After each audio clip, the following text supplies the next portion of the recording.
안녕하세요, 이충호입니다. 저는 지금 말레이시아 쿠알라룸푸르에 있거든요. 여기서 한 달간 생활하게 되는데 여기는 여러 인종이 살고 있습니다. 그래서 길을 걷게 되면 여러 언어를 듣게 되는 경우가 많이 있습니다. 외국어로 공부를 하기 있어서는 참 좋은 아시아 국가 중에 하나인 것 같습니다. 오늘 제가 말씀드리고자 하는 것은 암기에 관해서입니다. 외국어를 배우는 데 있어서 암기는 중요하다고 할 수 있습니다. 그러나 가하면 탈이 날 수도 있습니다.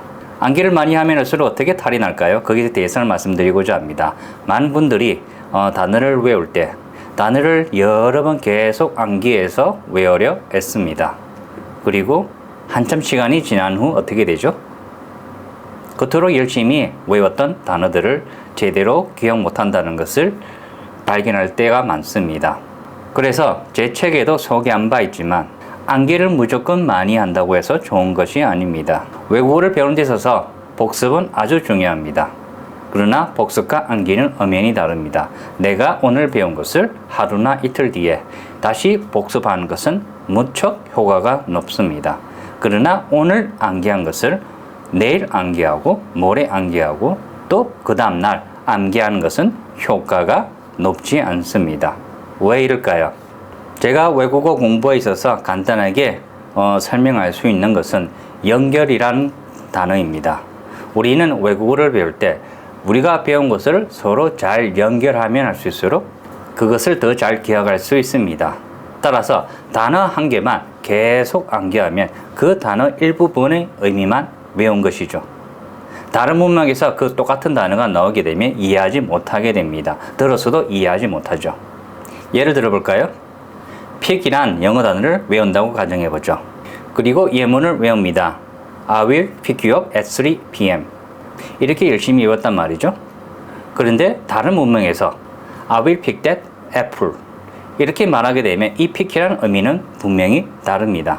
그래서 첫 번째 문장에서 데리러 가다라는 pick의 단어가 다른 문장에서 다른 뜻으로 쓰이게 되면 우리가 그 문장을 보았을 때 쉽게 이해하지 못하게 됩니다.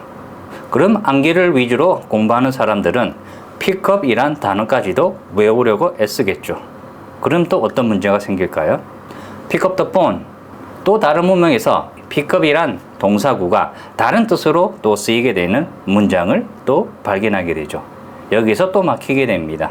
이렇게 언어에는 하나의 단어가 수많은 의미로 쓰이는 경우가 아주 많이 있습니다.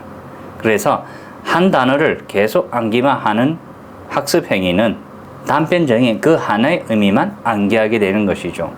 이런 문제를 해결하기 위해서는 같은 단어라도 그 단어가 들어간 다른 수많은 문장을 같이 공부해야만 하죠.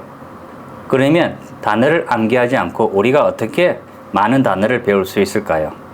일반적으로 우리가 글을 읽을 때 그 글의 의미가 우리에게 특별하게 유의미하게 되면 그 문장의 의미를 더 잘 기억할 수 있습니다. 그 문장에 들어간 단어의 뜻도 잘 기억할 수 있게 되죠. 이렇게 한번 실험해 보세요. 오늘 자신이 알고 싶어하는 분야의 글을 찾습니다. 인터넷으로 자신이 궁금해하는 부분을 설명하는 글을 찾는 거죠. 모르는 단어가 적은 글일수록 아주 좋습니다. 그리고 그 글을 공부해 보세요. 자신이 정말 알고 싶어하는, 궁금해하는 소재의 글을 읽는 것이 단어를 별도로 암기하는 것보다 얼마나 더 효과적인 것인지를 이해할 수 있을 거예요. 그 글을 읽으면서 모르는 단어도 공부하는 거죠. 모르는 단어를 따로 노트에 정리해도 더 좋습니다. 그리고 이렇게 공부하고 난 후에 다음날이나 그 다음날 또는 3일 뒤에 그 글을 다시 읽으면서 복습하는 것이 좋습니다. 복습할 때는 단순히 그 글을 그대로 다시 읽는 것보다는 생각하면서 어떤 문제점이 있었는지, 그 문제점을 어떻게 해결할 수 있는지 주동적으로 생각하면서 그 글을 정말 더 잘 분석하고 이해하려 할수록 더 잘 배울 수 있습니다. 챗GPT를 활용해서 문제를 만들어 달라고 할 수도 있습니다. 그리고 그 문제를 읽고 내가 스스로 그 문제에 답하려 애쓰는 거죠. 이렇게 함으로써 자신이 답해야 할 내용의 단어를 더 잘 배울 수 있습니다. 아주 효과적인 방법이죠. 시간은 한정적입니다. 매일 암기해서 하나의 표현이나 단어만 줄기차게 외워도 좋지만 그렇게 하게 되면 우리가 제대로 잘 배울 수가 없습니다.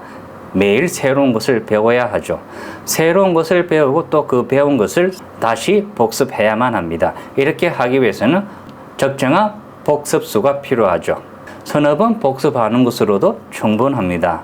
그리고 새로운 것을 매일 추가적으로 배우는 것이죠.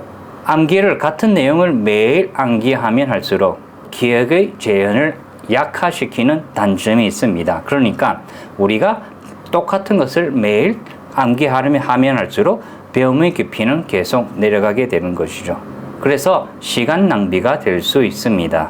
단어는 유의미한 문장에서 우리가 그 단어를 주의 깊게 집중하게 될 때 우리가 그 단어를 잘 배울 수 있습니다.